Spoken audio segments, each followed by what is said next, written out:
Unified 911, anong matutulong namin sa'yo? Anya ti maitulong mi ken kapo. Anong may tatabang ko sa Unsay imo? akong ikatabang nimo? Ngini makadabang namisal ka no. Sa anumang wika o dialekto, may tulong na darating sa iyo.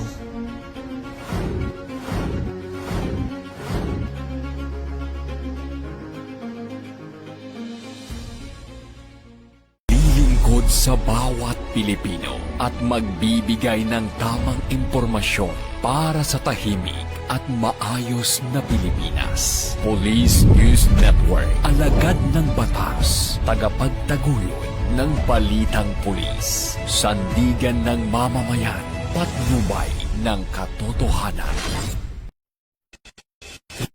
Kampo Krame, maghahatid ng pinakahuling kaganapan at nagbabagang balita. Ito ang PNN Police News Network.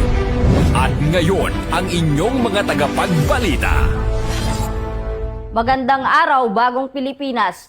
Ako ang inyong alagad ng batas, tagataguyod ng Balitang Pulis, Patrolwoman Michelle Sarga. Maghahatid sa inyo ng tamang balita, kwento ng pulis at serbisyo para sa mamamayan, at ito ang PNN News Online. Ang pangunahing balita ng Police News Network, alagad ng batas, tagataguyod ng Balitang Pulis.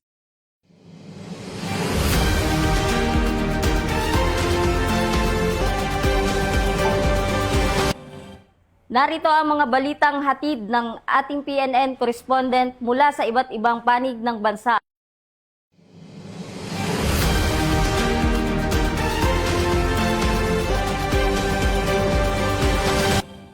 Matagumpay na isinasagawa ang First Police Action Group for Public Transformation and Development Fun Bike for a Cause na nilahukan ng iba't ibang cycle enthusiast, volunteers at ng mga mamayan mula sa iba't ibang bayan sa lalawigan. Layunin ng aktibidad na palakasin ang pagkakaisa ng komunidad, isulong ang malusog na pamumuhay at makalikom ng suporta para sa makabuluhang advokasya ng programa. Ang buong detalye ng report mula kay PSSG Jeff Jan Nabasa. Matagumpay na isinagawa ng Quirino Police Provincial Office, katuwang ang Provincial Advisory Group for Police Transformation and Development, ang First Pag Fun Bike for a Cause, ikot ng gulong, ikot ng tulong. Nito lang 16 ng Mayo nitong taon, na dinaluhan ng iba't ibang bike enthusiasts at cycling groups bilang pakikiisa sa adhikain ng programa para sa isang makabuluhang layunin. Isinagawa ang aktibidad mula sa First Quirino PMFC kung saan sa pagbubukang liwayway pa lamang ay marami na ang pumila para sa pagsisimula ng registration. Naging matagumpay ang aktibidad sa pamamagitan ng aktibong pakikilahok ng mga cycling enthusiasts, stakeholders at iba pang individual na nagkaisang suportahan ang proyekto. Bukod sa pagtataguyod ng malusog na pamumuhay at aktibong lifestyle, naging daan ito upang higit na mapalakas ang ugnayan at pagtutulungan ng kapulisan at komunidad. Nag-uwi naman ng mga medalya at cash prize ang mga nagwagi para sa bawat kategori na tiyak na nagpasaya sa mga kalahok. Ang mga nalikom mula sa nasabing aktibidad ay ilalaan para sa pagpapaunlad at pagpapatibay ng water system project upang matiyak ang mas maayos at sapat na supply ng tubig ng QPPO. Sa pagtatapos ng programa ay sinagawa ang paggawad ng mga certificate bilang pagkilala sa mga taong nasa likod ng matagumpay na proyekto. Inihayag naman ni Pag-Chairperson QPPO Attorney Edwin Betgen ang kanyang taus-pusong pasasalamat sa lahat ng mga lumahok at sumuporta sa nasabing aktibidad upang maisakatuparan ang mga programang nakatuon hindi lamang sa kapakanan ng kapulisan kundi maging sa patuloy na pagpapabuti ng serbisyo publiko. Ayon naman kay Police Colonel Paul Y. Gamido, Provincial Director, ang matagumpay na pagsasagawa ng First Pag Fun Bike for a Cause ay patunay ng pagkakaisa at malasakit ng ating komunidad para sa isang makabuluhang layunin.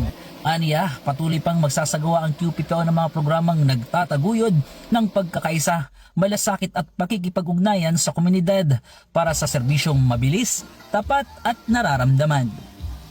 Mula rito sa lalawigan ng Quirino, nagbabalita ang inyong PNN correspondent, Police Staff Sergeant Jeff Janabasa.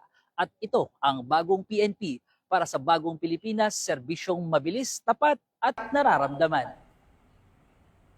Arestado ang 2 individual na kapwa may kinakaharap na kaso kaugnay sa illegal na droga matapos ang isinagawang magkahiwalay na operasyon ng mga otoridad sa Baguio City. Ibabalita yan ni Patrolman Don Brosas. Arestado ng mga operatiba ng Regional Highway Patrol Unit Cordillera Administrative Region ang dalawang wanted person sa isinagawang intel-driven operation noong 13 ng Mayo sa Military Cut-Off Road, Baguio City. Kinilalang mga naaresto na sina alias Jenny, 30 anyos, at alias Teresa, 69 anyos, na kapwa nahaharap sa kasong paglabag sa Section 5, kaugnay ng Section 26 Article 2 ng Republic Act 9165 o Comprehensive Dangerous Drugs Act of 2002. Isinagawa ang operasyon sa pangunguna ng mga tauhan ng RHPU car, katuwang ang PHPT Benguet, matapos matukoy ang lokasyon ng mga akusado. Batay sa record, may inalabas na warrant of arrest laban sa dalawa, ang Regional Trial Court Branch 120 sa San Jose del Monte, Bulacan noong 11 ng Hunyo, taong 2025 na may rekomendasyong walang piyansa. Matapos ipalam ang kanilang mga karapatan, dinala ang mga sospek sa impila ng RHPU car sa Trinidad, Benguet para sa dokumentasyon bago i-turn over sa korte. Ito ang bagong PNP para sa bagong Pilipinas, serbisyong mabilis, tapat at nararamdaman. Mula rito sa PNP National Headquarters, ako ang inyong PNN correspondent, Patrolman Don Brosas, alagad ng batas, tagataguyod ng balitang pulis. Arestado ng mga awtoridad ang isang individual na kabilang sa top 10 most wanted person ng Highway Patrol Group sa isinagawang operasyon sa lalawigan ng Tarlac. Yan ang muling ibabalita ni Patrolman Don Brosas. Arestado ng PNP Highway Patrol Group ang isa sa top 10 most wanted persons nito sa isinagawang intel-driven operation noong 13 ng Mayo sa Barangay San Francisco, Tarlac City. Kinilalang suspect na si alias Pen, 31 anyos, na nahaharap sa kasong paglabag sa Republic Act 10883 o the New Anti-Carnapping Act of 2016. Ayon sa ulat, may kaugnayan ng kaso sa isang Mitsubishi Expander na umano'y hindi na ibalik matapos mabigong bayaran ang natitirang obligasyon sa bangko sa ilalim ng pasalo agreement. Sa pamamagitan ng social media exploitation, intelligence monitoring at impormasyon mula sa mga asset, natukoy ng mga otoridad ang pinagtataguan ng sospek sa Tarlac City, dahilan upang matagumpay itong maaresto ng mga operatiba ng RHPU car. May inalabas na warrant of arrest laban sa sospek ang RTC Branch 116 Bacoor City, Cavite, na may inirekomendang piyansang nagkakahalaga ng 300,000 pesos. Matapos ipaalam ang kanyang mga karapatan, dinala ang sospek sa impila ng RHPU car sa La Trinidad, Benguet para sa kaukulang dokumentasyon bago i-turn over sa korte. Ito ang bagong PNP para sa bagong Pilipinas, serbisyong mabilis, tapat at nararamdaman. Mula rito sa PNP National Headquarters, ako ang inyong PNN correspondent, Patrolman Don Brosas, alagad ng batas, tagataguyod ng balitang pulis. Matagumpay na naaresto ng mga operatiba ng Northern Police District Anti-Carnapping Unit ang isang top most wanted person sa isinagawang operasyon sa Quezon City. Yan ang ibabalita ni Patrolwoman Glazel Ann Esperanza. Arestado ang 49 anyos na lalaki sa isinagawang operasyon ng kapulisan sa Barangay Bagbag sa Uyo, Quezon City sa bisa ng warrant of arrest para sa 2 bilang ng statutory rape at kasong lascivious conduct sa ilalim ng RA 7610. Ang akusado ay kabilang sa top 4 most wanted person ng Subic MPS, top 2 most wanted person ng Zambales PPO, at top 1 most wanted person ng Pro3. Naging matagumpay ang operasyon sa tulong ng NPD Anti-Carnapping Unit, Santa Ana MPS, 302nd RMFP3 at Pro3 Cyber Patrol RID3 na nagsagawa ng social media validation at tracking na nagresulta sa pagkakaresto ng akusado. Ang warrant of arrest ay inilabas ng Family Court Branch 12. Walang piyansang inirekomenda para sa kasong statutory rape, habang 200,000 naman para sa lascivious conduct. Ang matagumpay na operasyong ito ay bahagi ng mas pinaigting ng kampanya ng Northern Police District laban sa mga wanted person, alinsunod sa advokasiyang bagong PNP para sa bagong Pilipinas, serbisyong mabilis, tapat at nararamdaman. Mula rito sa Northern Police District, ako po ang inyong PNN correspondent, Patrolwoman Glazel Ann Esperanza, alagad ng batas, tagataguyod ng balitang pulis. Naghatid ng tulong ang RPSB team Palanas sa isang person with disability sa lalawigan ng Albay sa pamamagitan ng pagbigay ng foldable steel crutches bilang bahagi ng kanilang advokasya sa pagtulong sa mga nangangailangan sa komunidad. Ibabalita yan ni Patrolman Alexander Mata. Kita ng malasakit at tunay na serbisyo publiko ang Revitalized Police sa Barangay o RPSB Team Palanas ng 505th Maneuver Company, Regional Mobile Force Battalion 5 matapos nilang personal na ipagkaloob ang foldable steel crutches kay Ginoong Romeo Samaupan Sr., isang person with disability at residente ng Barangay Palanas sa Ginubatan, Albay. Pinangunahan ng mga tauhan ng RPSB Team Palanas ang naturang outreach activity bilang bahagi ng kanilang patuloy na community engagement at programang naglalayong mapalapit ang kapulisan sa mamamayan sa pamamagitan ng pagtugon sa pangangailangan ng komunidad. Lubos ang pasasalamat ng Ginoong Samaupan sa natanggap na tulong dahil malaki umano ang may tutulong nito sa kanyang araw-araw na pamumuhay. Ang foldable steel crutches ay magsisilbing mahalagang suporta upang mas maging magaan at ligtas ang kanyang paglalakad. Ipinahayag naman ng RPSB Team Palanas na ang simpleng pagtulong ay bahagi ng kanilang tungkulin hindi lamang sa pagpapanatili ng kapayapaan at kaayusan, kundi maging sa pagsusulong ng malasakit at pagkakaisa sa komunidad. Patuloy namang hinihikayat ng kapulisan ang mamamayan na makiisa sa mga programang pangkomunidad upang higit pang mapalakas ang ugnayan sa pagitan ng pulisya at publiko. Ang naturang aktibidad ay patunay na ang serbisyong may malasakit ay nananatiling pangunahing adikain ng Philippine National Police sa bawat barangay. Mula dito sa Regional Mobile Force Battalion 5, ako po si Patrolman Alexander Mata, nag-uulat para sa Police News Network. At ito ang bagong PNP para sa bagong Pilipinas, serbisyong mabilis, tapat at nararamdaman.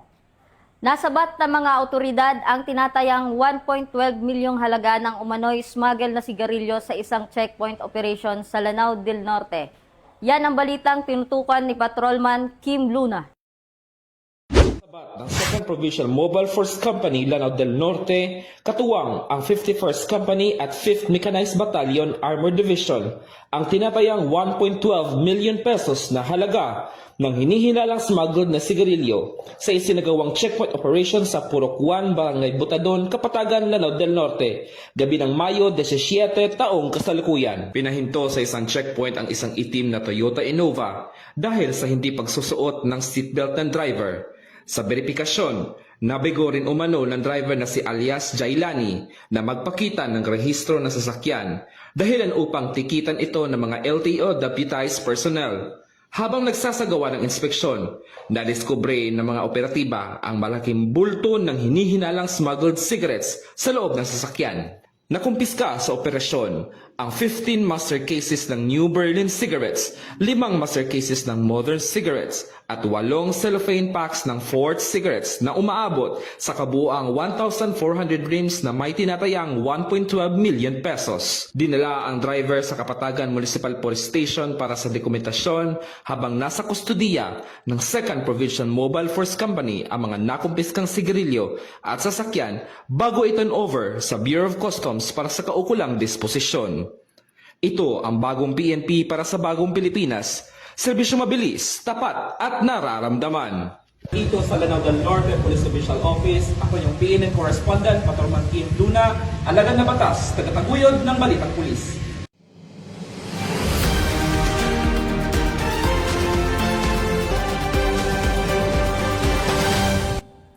At yan ang mga balitang nakalap ng ating PNN Correspondent mula Luzon, Visayas at Mindanao. Para sa mga malawak at mabilis na maulat ng mga balita, huwag kalimutang mag-like, follow and share sa aming official social media account ng Police News Network. Tutok lang sa aming YouTube channel para sa mga live stream at replays. At i-follow kami sa Twitter account para sa mga real-time updates at Facebook account ng Police News Network. Manatiling mapagmatsyag at laging alam ang totoo. Sa ngalan ng pamunuan ng Philippine National Police, sa pangunguna ni Chief PNP Police General Jose Melencio Nartates Jr. at sa pamumuno ni President Ferdinand Bongbong Marcos Jr., kami ay maglilingkod sa bawat Pilipino at magbibigay ng tama at balanseng balita.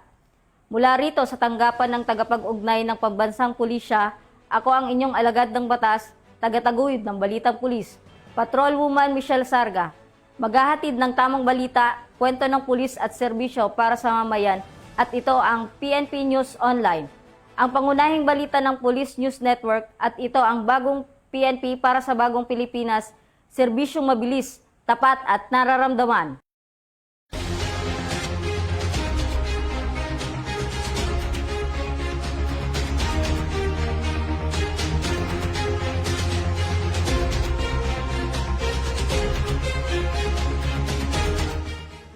Police News Network, alagad ng batas, tagapagtaguyod ng balitang pulis.